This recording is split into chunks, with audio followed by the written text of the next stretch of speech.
so excited about our new intro. Yeah, that was a great intro. Really exciting. So shout out to J-Dubs who surprised us with that this week. Yeah. It's Graphic God on Twitter, @GraphicGod. Makes awesome logos, shirts, outros, you name it, he does it. Yeah, he also surprised us with a brand new shirt too. So. Brand new shirt too. Yeah. So really excited for all of our awesome graphics Thank you from Jay. so much. So big thanks to Jay. We'll link his handle in the description as always. So we really just have one big story this week, which is changes at PlayStation. Couple of small things, couple of shout-outs. Yeah. So the biggest news, and it dropped last week or the week before, is that Andrew House, who is the head of PlayStation, has announced that he is essentially leaving. Yeah. Kind of a sudden announcement. Basically said wants to spend time with family and then pursue what he called new challenges.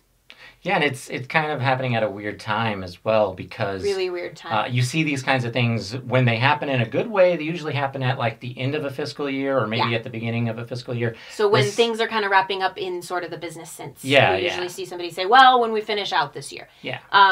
PlayStation's fiscal year ends in March every year. Yes. So we're halfway. So we're halfway. It's happening right about the midway point, which is interesting. He stays on the the board of the directors, right? So he'll remain on the board of directors till the end of the calendar year, I guess. So through December. But calendar years in business really don't mean anything. It's really a fiscal year. So it's really strange. That's really interesting, and it's interesting that he's leaving his position right now. He'll stay on the board of directors, but I guess effectively immediately he's leaving his position. And he's not going to like another company. Or that he knows of. I mean, he didn't like say what he's doing or where. Well, from what he said, he doesn't seem to have essentially. something lined up. Yeah, so I'm going to spend some time with family and then kind of figure out what my new challenge is. And Andrew House has only been on since 2011. Yeah, that's short in the world of executives. So about 4 years, right? Yeah, 4 or 5 years. 4 or 5, yeah. Yeah, 5, 6. I guess 5, 6 years if you wait. Well, at that particular position, I think it was about 4. Yeah, so that's executives don't tend to leave that quickly. Yeah, sometimes really they do, short. but they do if they have something lined up. And then, an executive can't exactly just walk over to another company and get another job like that. Yeah. So anytime that somebody leaves, it's kind of interesting. Usually it's unique to see an executive leave that's not retiring. And then again, with retiring, it's usually at the end of a fiscal year. So let's talk about the reasons why an executive who's not retiring, who's younger, who hasn't been there that long, would leave. Yeah. So the number one is probably that they're being forced out. Yeah, I think you see that a lot. Some of the things we've seen in our previous corporate careers, we saw that happen with people getting forced out and leaving on kind of bad terms. And it does seem kind of sudden, and it does happen at weird times. It was quick, and it was at a weird time. Yeah. And so some of the things that we've seen people, we've seen a company say, look, we're going in a different direction. Here's where we're going. Here's what we're going to expect out of you. Yeah. Do you want to do that? Do you want to be part of, the new PlayStation, or do you not? And they kind of, in my experience, they kind of try to get the person, if they don't think they're the right role anymore, to want to leave. Yeah, they kind of try to convince them, like, you should want to leave, and get them to just walk away and call it good. If that doesn't happen, sometimes they'll even offer someone like that a severance. Yes. And they'll say, look, here, we'll give you this much money, and you can go pursue something else because we don't think you're going to fit what we're trying to do. Yeah, it's more of a PC way of doing it, but it almost seems like it's like hush money or something kind of weird. A little bit. When that happens like, sometimes. You'd be happy you don't talk about what was going on within our company at the time you left, and then we'll give you money so that you kind of don't have to pursue something quite so quickly. So that's probably the number one that we see. Yeah. The other is that the person doesn't like where the company's headed. Yes. Yeah. Or something related to that. They think something bad's coming, or a big downfall in their stock is coming, or something that they essentially don't want their name on. Yeah. When it happens. Because executives, I mean, if you Google an executive, you can find everything about their entire career history. Definitely. So they don't want their name on, oh, that was the person that was leading PlayStation when something really bad happened. So that would be the other possibility. And you mentioned something earlier about people kind of leaving because there's no upward mobility. Yeah, that definitely happens in companies a lot. I think we saw that with Peter Moore when he left EA a few months back. Yeah. I mean, he had. If you look at Peter Moore's career, he had basically every move he made was upward. He wasn't really ever going laterally. He wasn't ever really stepping down from something for a demotion type of situation. So every few years, you go up. You know, when he left Microsoft, he basically took a bigger paycheck at EA. They were like, this guy is really making a name for himself at Microsoft and really having a pretty, like a superstar career. So they made that an upgrade for him so it was an upgrade convince him to go to convince him to leave Microsoft, a big company in their own right. They're both huge in the video game space. And then you look at what happened and the reason why he left, and from what I've gathered, it's because EA basically said, this is as far as you go. We're not gonna. There's not an up. We're not gonna promote you beyond this for whatever reason. And he's such a strong-willed guy, such a strong-headed individual, that he basically said, all right, well, then I'm out. And he decided to go be a coach of a football team in England. Do something completely different. Yeah. And you've seen this kind of thing with Sony a lot over the last, I'd say, 6 years. Right around the time that Kaz Hirai kind of moved up into his position. And maybe a little bit before that, you saw some of the writing on the wall. They have lost a lot of people in the last 6 years. There's been a lot of movement. In Sony in general. Yeah. But in PlayStation specifically, there's been a lot of movement. Yeah. Yeah, there's, I mean, they, just some of the names that we can remember. Amy Pascal, Michael Linton, Jack Trenton, Seth Killian, Amy Hennig, Justin Richmond, Stig Emerson, Kenji Kito, Phil Harrison, and then Adam Boyes was recent. And then if you add...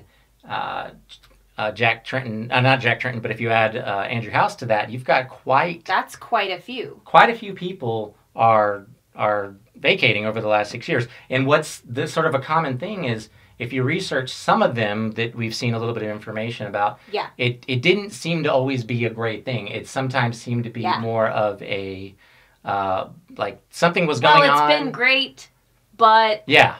Well, the funny thing that I've been seeing, though, is that, like, the gaming sites, some of the gaming people, some of the people that are on Twitter, if you look at some of the tweets that they've done, they've been really positive about it. Like, I think it was Jeff Keighley. Jeff Keighley, a couple of people at IGN. Wrote this big little thing, like, oh, it's incredible that you're doing this. And he's done so much for PlayStation, and he's going to do so much more. Just a very brief, like, great kind of message. Which is also interesting because nobody's going, that's kind of weird. That's the thing that we find kind of strange is, where are the gaming sites doing it?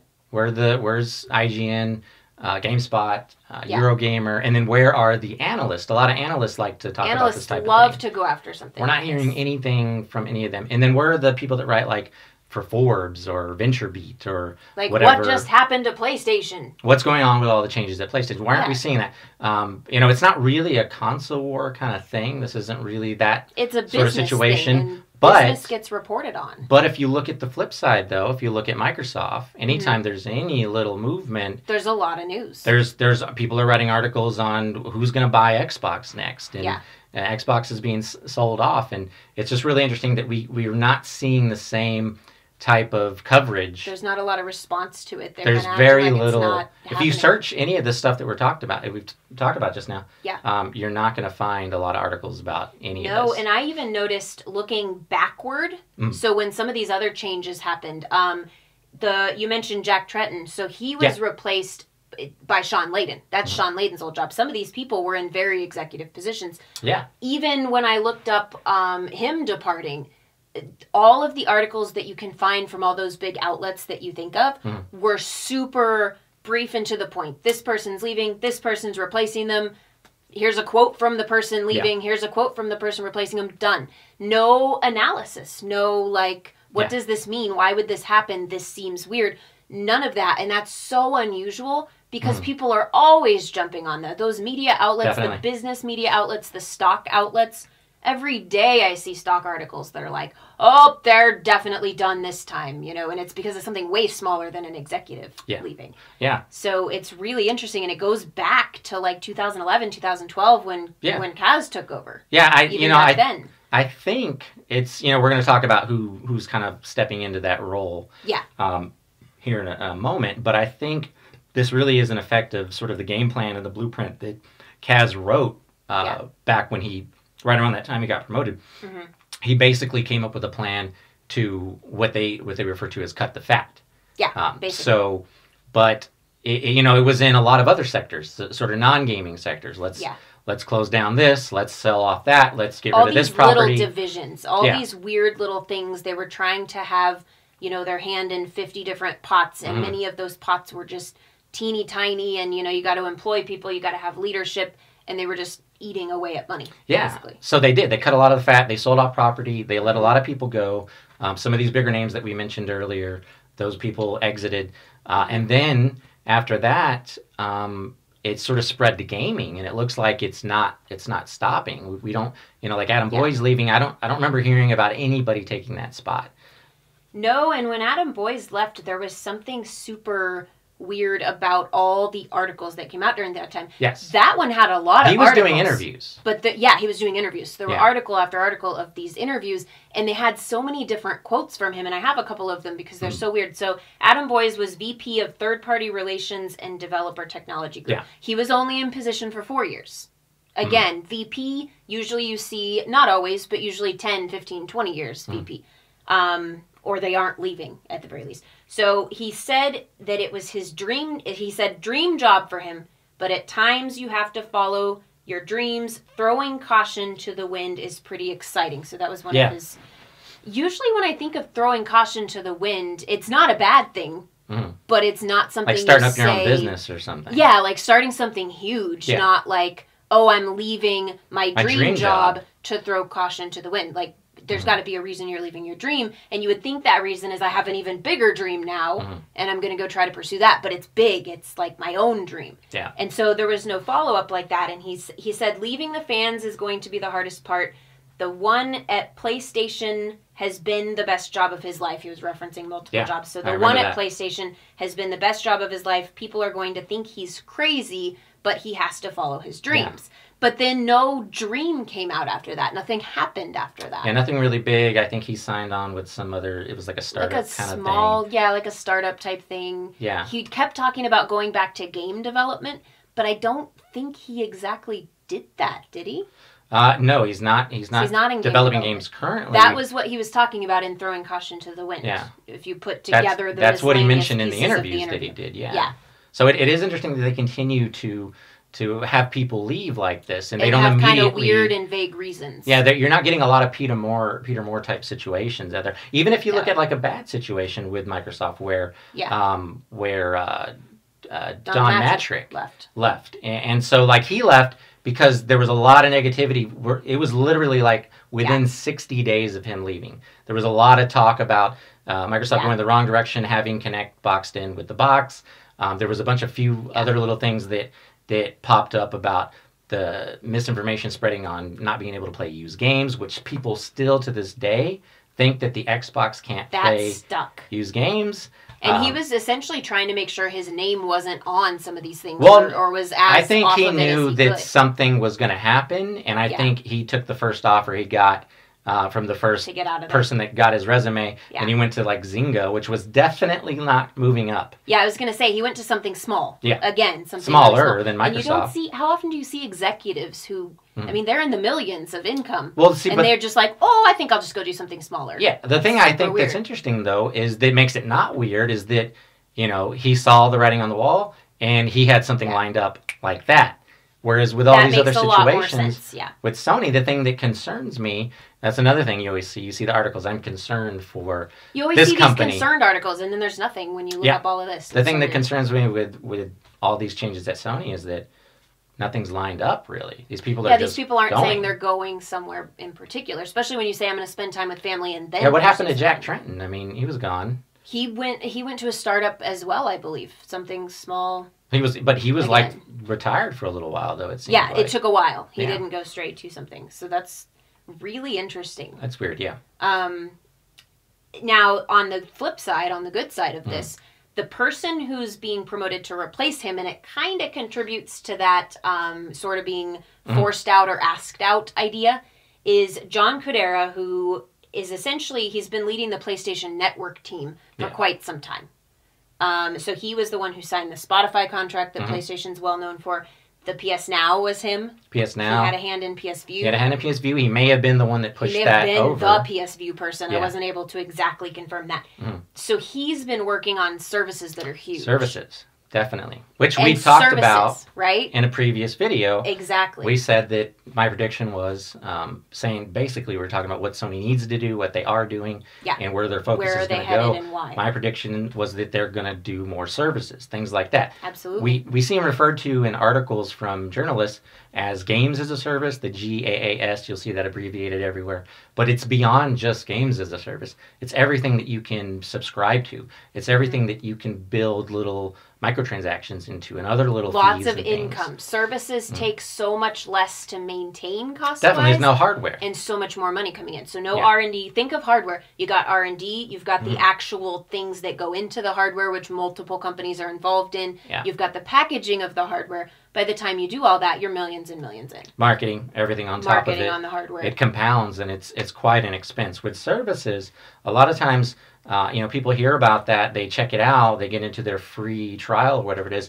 and then they end up just subscribing and forgetting to turn it off. And you've got millions of people doing that. Lots of services money comes in from people not using it. Yeah, when Netflix first came out, I did that for 2 or 3 years. I wasn't even using it. Everybody's got those little $8 and less services just racking on their credit card every month. Every single person has that. And somebody that we interact with, I heard them say, I think it was on a podcast or something, that PS View and PS Now aren't doing well, but they actually are doing a lot better than you would think. They're doing very well. There's a lot of people that are subscribing to all of Sony's services. If you read through some of their financials and you read between the lines, you can see that PlayStation Network is doing better than it's ever done. PS Now is doing pretty well considering how exorbitant those prices are.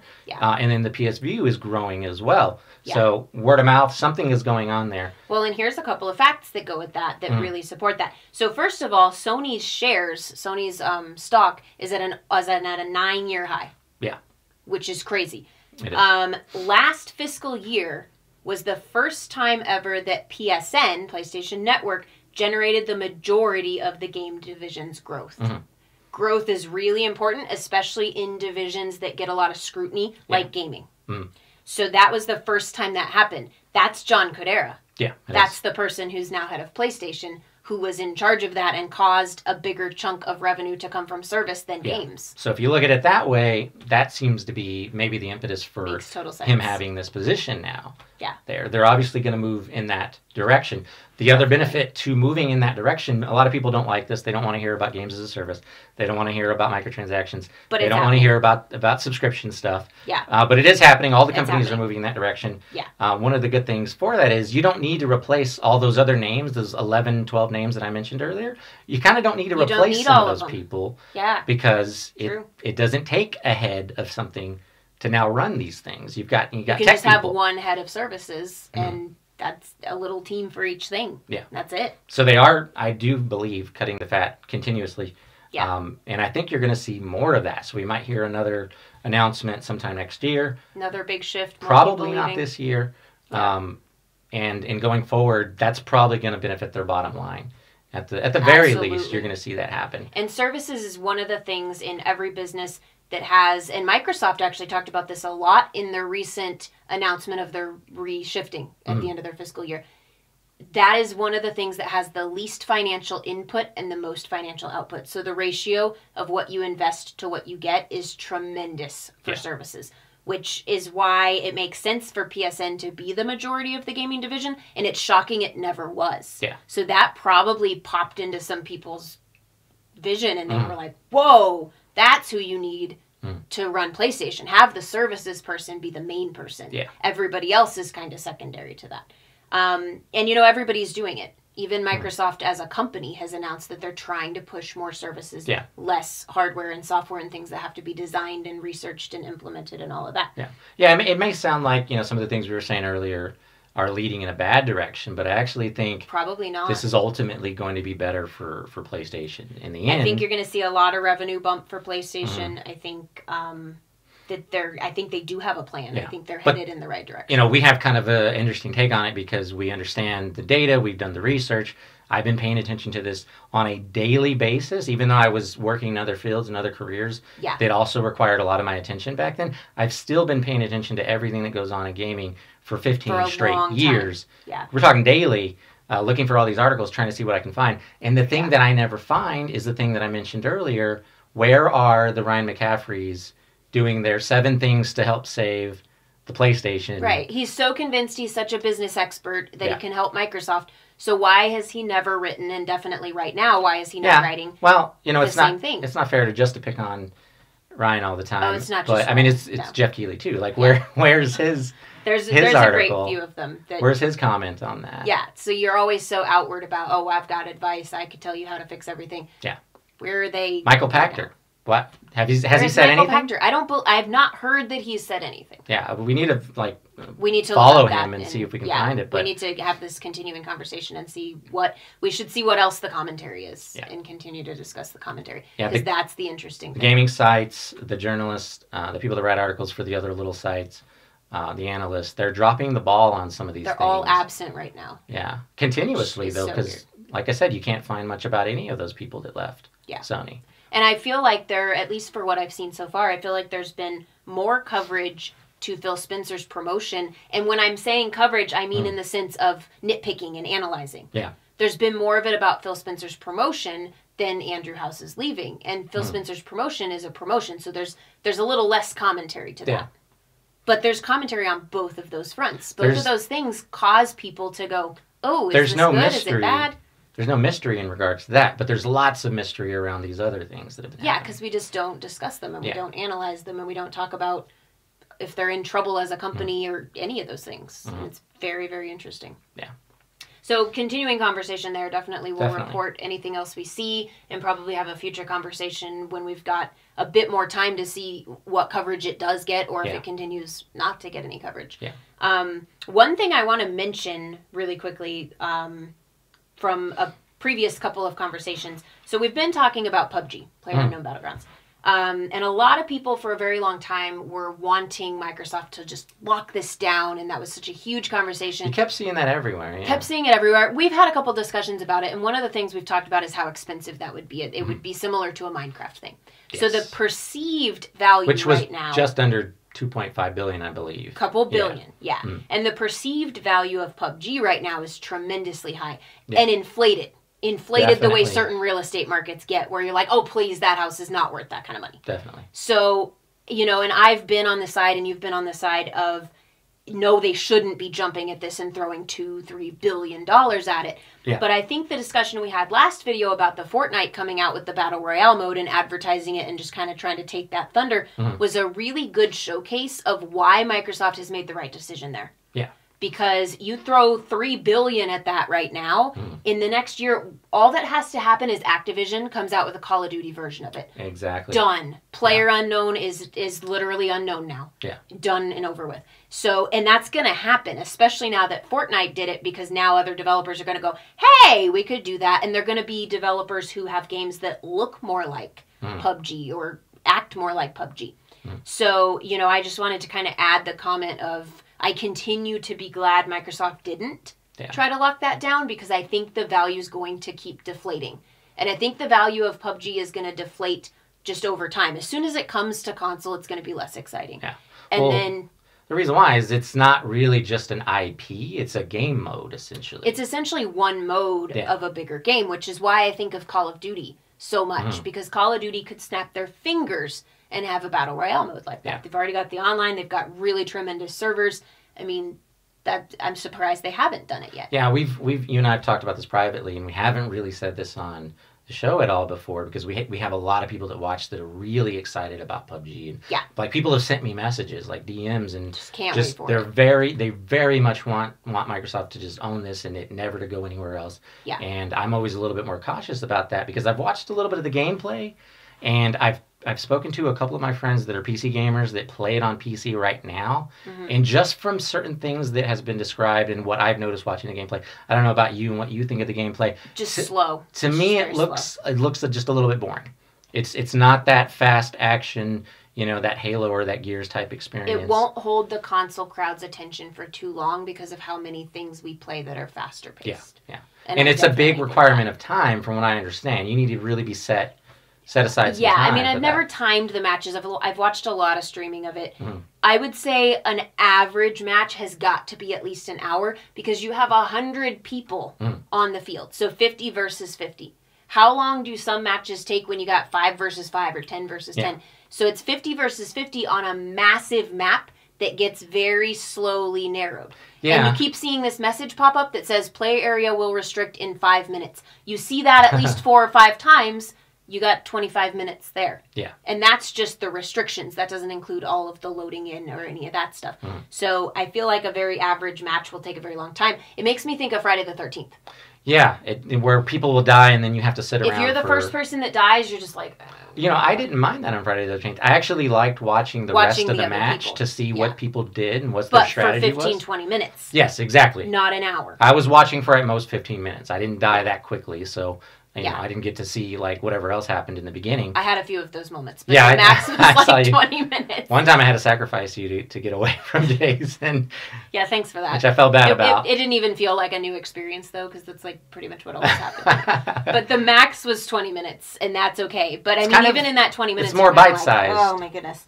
An hour? I mean, you can hurt yourself parachuting out of the plane at the very beginning. And you can die at the beginning, can't you? Yeah, you can die by parachuting. So then as a console gamer, you have to make a choice. Do I sit here and try to watch some of this? Or do I exit the match? Do I just get out and search for another game right away? Which there may be penalties for, because a lot of games have we don't know what this experience is going to be on console, how much more different. They're going to obviously have to change some things from the way they work on PC. You can't just copy and paste with this game. If you could...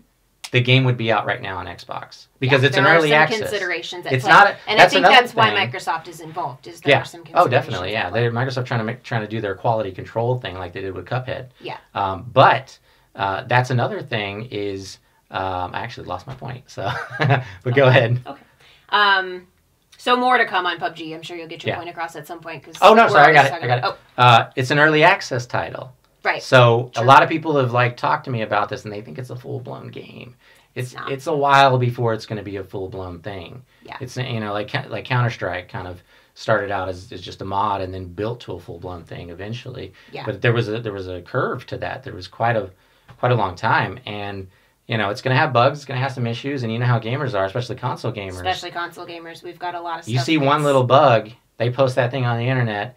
They start a firestorm. They're very mad. Yeah. So. It'll be interesting to see what happens. Continuing conversations for the Sony situation as well as the PUBG situation. Yeah. We do have a couple of shout-outs. There's a couple of people who have been sharing our videos a ton, which of course we always really appreciate. We always shout out. So shout out to Operation, who's been sharing us for quite some time. Operation Algonquin, I believe, is his full name. Yes. He goes by another name in our comment section, but I'm not sure he wants me to give his full real name, so we'll just call him shout out to Operation. Him. He knows who he is. And then Eric the Red. Yes. So shout out to Eric as well. Both of them have always shared our videos and gotten us out there some, which of course definitely helps, and we greatly appreciate it, guys. So if you are sharing our content, send us a DM on Twitter or send us a message on YouTube so that we can shout you out as well. Definitely. That is it for the week. That's pretty much it, yeah. If you haven't already subscribed and turned the bell on, please subscribe, share this with your friends, and thanks for watching.